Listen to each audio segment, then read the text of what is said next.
Ego sum resurrectio et vita. I am the resurrection and the life. A reading from the Gospel of John, chapter 11, verses 1 through 41. Now a certain man was ill, Lazarus of Bethany, the village of Mary and her sister Martha. Mary was the one who anointed the Lord with perfume and wiped his feet with her hair. Her brother Lazarus was ill. So the sisters sent a message to Jesus, "Lord, he whom you love is ill." But when Jesus heard it, he said, "This illness does not lead to death. Rather, it is for God's glory, so that the Son of God may be glorified through it." Accordingly, though Jesus loved Martha and her sister and Lazarus, after having heard that Lazarus was ill, he stayed 2 days longer in the place where he was.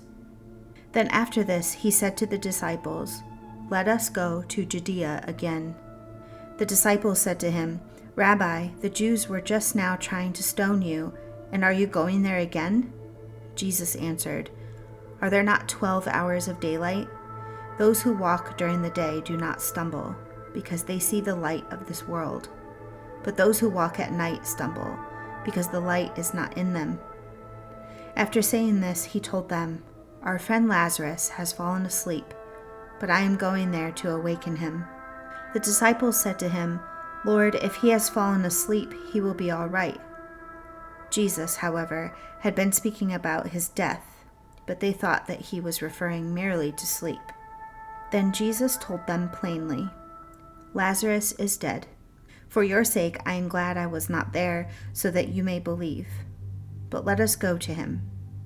Thomas, who was called the twin, said to his fellow disciples, "Let us also go, that we may die with him." When Jesus arrived, he found that Lazarus had already been in the tomb 4 days.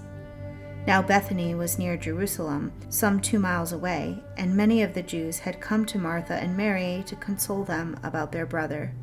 When Martha heard that Jesus was coming, she went and met him, while Mary stayed home.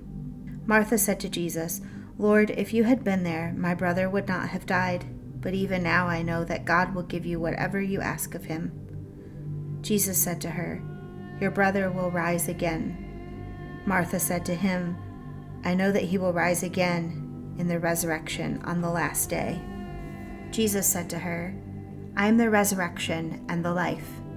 Those who believe in me, even though they die, will live, and everyone who lives and believes in me will never die. Do you believe this?" She said to him, "Yes, Lord. I believe that you are the Messiah, the Son of God, the one coming into the world." When she had said this, she went back and called her sister Mary and told her privately, "The teacher is here and is calling for you." And when she heard it, she got up quickly and went to him. Now Jesus had not yet come to the village, but was still at the place where Martha had met him. The Jews who were with her in the house, consoling her, saw Mary get up quickly and go out. They followed her because they thought that she was going to the tomb to weep there. When Mary came where Jesus was and saw him, she knelt at his feet and said to him, "Lord, if you had been here, my brother would not have died." When Jesus saw her weeping, and the Jews who came with her also weeping, he was greatly disturbed in spirit and deeply moved. He said, "Where have you laid him?" They said to him, "Lord, come and see." Jesus began to weep. So the Jews said, "See how he loved him?" But some of them said, "Could not he who opened the eyes of the blind man have kept this man from dying?" Then Jesus, again greatly disturbed, came to the tomb. It was a cave, and a stone was lying against it. Jesus said, "Take away the stone." Martha, the sister of the dead man, said to him, "Lord, already there is a stench, because he has been dead 4 days." Jesus said to her, "Did I not tell you that if you believed, you would see the glory of God?" So they took away the stone, and Jesus looked upward and said, "Father, I thank you for having heard me.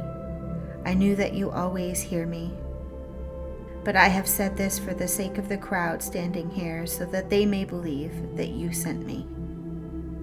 When he said this, he cried with a loud voice, "Lazarus, come out." The dead man came out, his hands and feet bound with strips of cloth, and his face wrapped in a cloth. Jesus said to them, "Unbind him and let him go."